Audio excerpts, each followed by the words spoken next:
சென்னையில் ஒரு சில இடங்களில் ஒரே குடும்பத்தை சேர்ந்த சிலர் தனித்தனியே பல்வேறு அடையாள அட்டையை காட்டி வெள்ள நிவாரண நிதி பெற்றுள்ளதாக சமூக ஆர்வலர்கள் குற்றம் சாட்டியுள்ளனர்.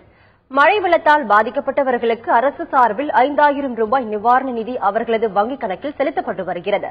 இதில் சென்னையின் ஒரு சில இடங்களில் ஒரே குடும்பத்தை சேர்ந்த தந்தை, தாய், மகன் 3 பேர் மொத்தம் 15000 ரூபாய் நிவாரண நிதி பெற்றுள்ளதாக புகார் எழுந்துள்ளது.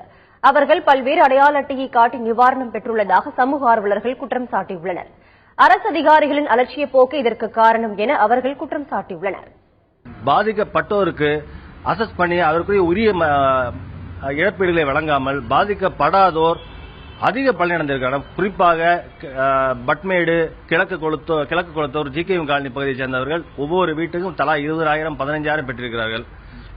இதுக்கு எல்லாம் காரணம் அரசின் மெத்தன போக்கும் வெரிபிகேஷன் ஏஜென்சி சரியில்லாதனால் வந்த கவனக்குறைவால் வந்த விளைவுதான்.